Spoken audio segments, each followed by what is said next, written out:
बिस्मिल्लाहिर्रहमानिर्रहीम। जैसे कि आपको मालूम है कि हमने इस पिछले वाले वीडियो में डिस्कस किया था कैरेक्टरिस्टिक ऑफ डॉट प्रोडक्ट। आज जो हमारा टॉपिक है वो है कैरेक्टरिस्टिक ऑफ क्रॉस प्रोडक्ट। जी, इससे पहले हमने पढ़ा क्रॉस प्रोडक्ट क्या चीज है और इसका फार्मूला और इसको किस तरह हम वेक्टर में डिस्कस करेंगे, वो तो पिछले वाली वीडियो में हो गया। अब इसका कुछ कैरेक्टरिस्टिक है वो हम डिस्कस करेंगे इस वीडियो में। जो पहले नंबर पर हमारे पास आता है वो है परपेंडिकुलर।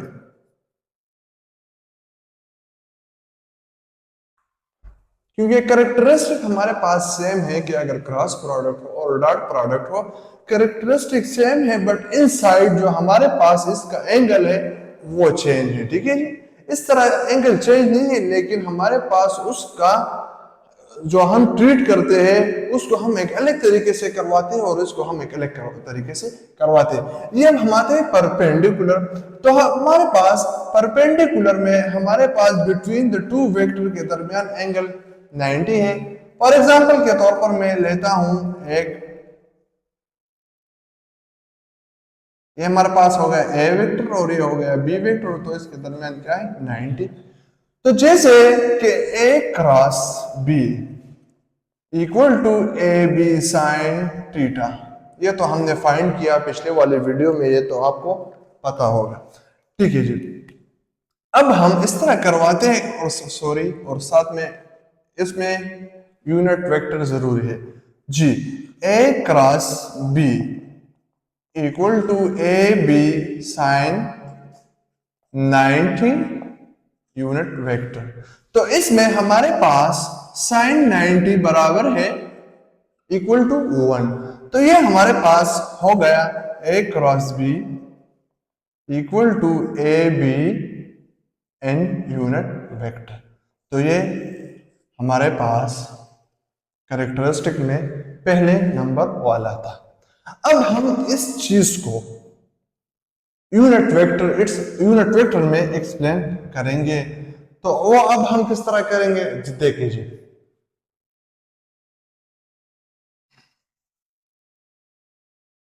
जैसे हम, ये तो हमें पता है कि हो गया ये X Y and Z, I unit vector, J unit vector, K unit vector. हमें तो मालूम है कि A cross B equal to A B sine theta N unit vector. ये तो ओल्ड चीज है, ये तो कोई इसमें नई कोई चीज नहीं है। इसको हम जस्ट कंपेयर करते हैं डॉट प्रोडक्ट के साथ। ठीक है जी, अब हम इस तरह करते हैं कि हमारे पास एक ही जगह हम लेते हैं वन यूनिट वेक्टर सॉरी, और बी की जगह हम b1 लेते हैं, या इस तरह करते हैं कि इस तरह पहले लिखते हैं कि हमारे पास i यूनिट वेक्टर हो गया, j यूनिट वेक्टर हो गया, साइन थीटा हो गया, n यूनिट वेक्टर। तो i j के जगह हम क्या लिखते हैं 1 यूनिट वेक्टर, साइन और 90 हमारे पास हो गया, तो ये होगा हमारे पास साइन यूनिट वेक्टर या 1 यूनिट वेक्टर, क्योंकि साइन 90 हमारे पास इक्वल टू 1 है, तो ये हमारे पास ए क्रॉस बी आ गया किस चीज में, परपेंडिकुलर केस में। अब हम इस तरह करते हैं कि हम इसमें आई जे के या राइट हैंड रूल वाले चीज वंस अगेन यहां पर हम डिस्कस कर रहे हैं कि हमारे पास ये है टू वेक्टर। फॉर एग्जांपल ये हो गया ए वेक्टर फॉर एग्जांपल, और ये हो गया बी वेक्टर। ठीक है जी, अगर हम इसका यूनिट वेक्टर मालूम करेंगे तो with the help of right hand rule, तो इसको इस तरह करवाते हैं कि हमारे पास जो ए वेक्टर है ये हम बी के करीब करवाएंगे, तब हमारे पास इसमें परपेंडिकुलर में एक डायरेक्शन बनेगा, तब ये हमारे पास उसका क्या होगा यूनिट वेक्टर। अगर हम इस तरह है, फॉर एग्जांपल के तौर पर मैं लेता हूं, ये हमारे पास हो गए टू वेक्टर। ठीक है जी, अगर ये ए वेक्टर है ये बी वेक्टर है, तब हम ए वेक्टर को बी के करीब लेकर जाएंगे, तब परपेंडिकुलर में हमारे पास एक वेक्टर बनेगा, तब हम इसको with the help of right hand rule explain करेंगे। तो ये हमारे पास इस साइड पे बनेगा, ठीक है जी, आउटवर्ड, ये यूनिट वेक्टर है। अगर इस चीज को हम इस तरह करें कि बी क्रॉस ए को हम फाइंड करें तो क्या होगा जी, फिर हम इस बी वाले साइड को ए की तरफ हम थोड़ा सा मूव करेंगे, तब हमारे पास इनवर्ड में एक डायरेक्शन, एक यूनिट वेक्टर बनेगा। तब ये हमारे पास यूनिट वेक्टर का यहां पर हमें एक्सप्लेनेशन देगा। ठीक है जी, आपको ये चीजें क्लियर हो गई। अब हम किस तरह यूनिट वेक्टर को हम मालूम करेंगे कि आई जे के किस तरह मालूम करेंगे। तो फॉर एग्जांपल हम लेते हैं एक circle, with the help of this आपको ये कभी आप नहीं बोलेंगे, ठीक है। यहां पर मैंने लिखा आई जे और के। अगर हम क्लॉकवाइज आते हैं जी, किस तरफ, क्लॉकवाइज की तरफ अगर हम आते हैं तो हम किस तरह पॉइंट करेंगे, देखें जी, थोड़ा सा और करें यहां पर ताकि आपको ये चीजें क्लियर हो जाए। यहां पर ठीक है, दोबारा मैं बनाता हूं। हमारे पास एक सर्कल है, ठीक है जी, ये हो गया आई, ये हो गया जे और ये के। अगर हम क्लॉकवाइज फाइंड आउट करेंगे यूनिट वेक्टर, हमारे पास आई जे, अगर आई क्रॉस जे यूनिट वेक्टर तो ये क्या होगा, के, ठीक है जी। अगर जे क्रॉस के होगा, वेट, ठीक है, अगर जे क्रॉस के होगा तो हमारे पास क्या आएगा, आई, आई यूनिट वेक्टर। अगर के क्रॉस आई तो हमारे पास होगा क्या, जे, ठीक है जी। ये तो हो गई क्लॉकवाइज के इंफॉर्मेशन, किस तरह हम यूनिट वेक्टर यहां पर फाइंड करें। अब हम आते हैं एंटी क्लॉकवाइज की तरफ। इस तरह अगर केस होगा, देखें, अगर आई क्रॉस के होगा, आई क्रॉस के होगा, आई क्रॉस के होगा तो हमारे पास क्या चीज आएगा, माइनस जे, ठीक है जी, क्लियर हो गया। अगर के क्रॉस जे होगा तब क्या होगा, के क्रॉस, एक के क्रॉस एंटी पैरेलल की तरफ हमारे पास, ठीक है जी। अगर जे क्रॉस आई होगा तब क्या होगा, जे क्रॉस, तब क्या होगा, के यूनिट वेक्टर।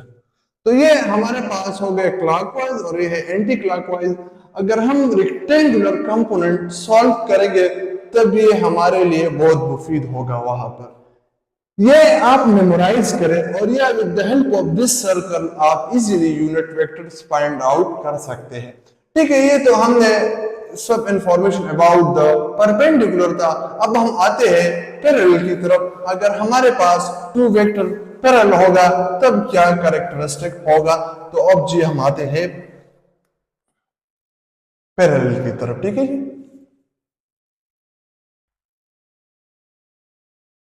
ये ए यूनिट वेक्टर हो गया और ये बी यूनिट वेक्टर हो गया, तब हमारे पास इनके दरमियान एंगल 0 हो गया।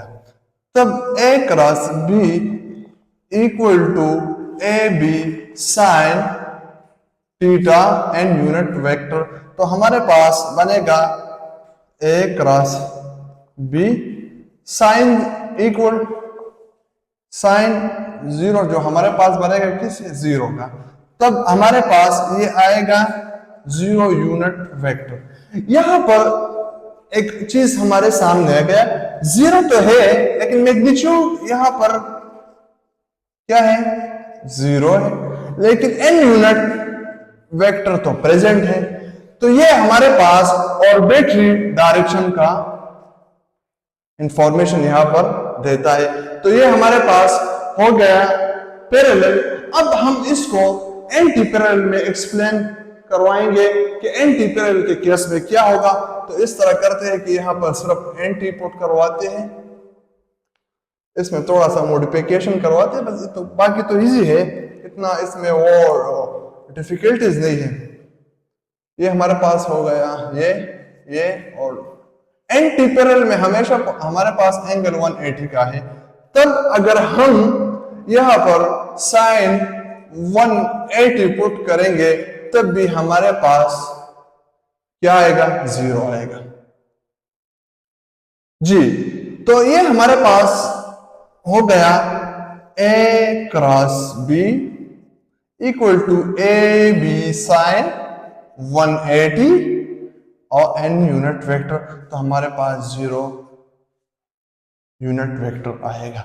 तो ये हमारे पास b और बैटरी के बारे में इंफॉर्मेशन देता है और 0 मैग्नीट्यूड यहाँ पर क्या है, 0 है। लेकिन फिर भी हमारे पास एक डायरेक्शन और एक यूनिट वेक्टर एक कंप्लीट इंफॉर्मेशन देता है, बट यहाँ पर हमारे पास इंफॉर्मेशन अबाउट और बैटरी है। तो ये हमारे पास थे कैरेक्टरिस्टिक ऑफ क्रॉस प्रोडक्ट। अब हम आते हैं कि हमारे पास क्रॉस प्रोडक्ट में रेक्टेंगुलर कंपोनेंट के सॉल्यूशन हम किस तरह सॉल्व करेंगे।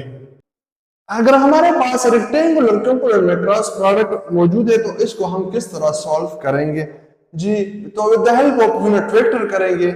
अगर हमारे पास ए है वेक्टर ये है और बी वेक्टर ये है, ठीक है जी। अगर हमारे पास ए क्रॉस बी वेक्टर होगा तब हम इसको आम सादा तरीके से लिखेंगे, इसके दरमियान सिर्फ क्रॉस पुट करेंगे, ठीक है जी। अब हमारे पास इस तरह फिर इसका हम सिंपल मल्टीप्लिकेशन इससे करवाएंगे, ये इस टर्म का और इस टर्म का मल्टीप्लिकेशन भी इस दोनों टर्म के साथ हम करवाएंगे, ठीक है। हमारे पास इस तरह आते हैं, हमारे पास ये एक यूनिट वेक्टर बनता है, ये दूसरा, ये तीसरा, ये चौथा, हमारे पास ये यूनिट वेक्टर बनता है। तो हमारे पास अगर सेम वाली बात हमने डॉट प्रोडक्ट में बताई थी कि अगर हमारे पास डॉट प्रोडक्ट है इनके दरमियान तब हमारे पास इनका वैल्यू 1 आएगा। अगर क्रॉस प्रोडक्ट की बात अगर हम करें तो हमारे पास इसका 0 आएगा, क्योंकि हमने इसको पहले से परपेंडिकुलर वाले कैरेक्टरिस्टिक में एक्सप्लेन किया। तो हमारे पास ये वाला टर्म डायरेक्टली 0 हो गया और ये आई क्रॉस जे हमारे पास के का बराबर है, तो क्या हमारे पास ऑलरेडी 1 है, ठीक है जी। या हम बस डायरेक्टली यहाँ पर आई क्रॉस जे की जगह हम के लिखते हैं और दूसरा ए वाई बी वाई जे क्रॉस आई, और जे क्रॉस आई हमारे पास क्या है, माइनस के है। यहाँ पर हम डायरेक्टली पुट करवाते हैं माइनस के और ये डायरेक्टली हो गया 0। तो ये वाला टर्म ए एक्स बी वाई के आई क्रॉस जे की जगह हमने के लगाई, ठीक है जी, प्लस अपनी जगह आ गया और ए वाई बी वाई की जगह हमने इसके साथ जे क्रॉस आई, हमारे पास क्या आता है माइनस के यूनिट वेक्टर, तो हमने वहां पर माइनस के। तो ये हमारे पास अगर हम ए क्रॉस बी का प्रोडक्ट ले तब हमारे पास एक यूनिट वेक्टर बनता है अगर इनके दरमियान क्रॉस प्रोडक्ट हो। इसको हम मजीद भी सिंप्लीफाई कर सकते हैं, इससे हमने के यूनिट वेक्टर कामिल ली तब हमारे पास ये वाली चीज आ गई, ठीक है जी। ये ए क्रॉस बी का, ये हमारे पास दो वेक्टर का क्रॉस प्रोडक्ट हो गया और ये हमारे पास आ भी गया हमारे साथ वेक्टर प्रोडक्ट। तो अगर इसमें आपको कोई भी एम्बिग्विटी हो और कोई आपको इसमें बहुत डिफिकल्टी आपको नजर आ रही हो तो कमेंट सेक्शन में आप बता सकते हैं। ये इंतहाई इजी टॉपिक है, इसी वजह से हमने इसको पार्ट्स में किया ताकि आपको एक एक चीज क्लियर हो जाए। इसी वजह से हमारा मकसद भी ये था कि आपको हम आसानी से ये चीजें कन्वे करें। Thank you so much.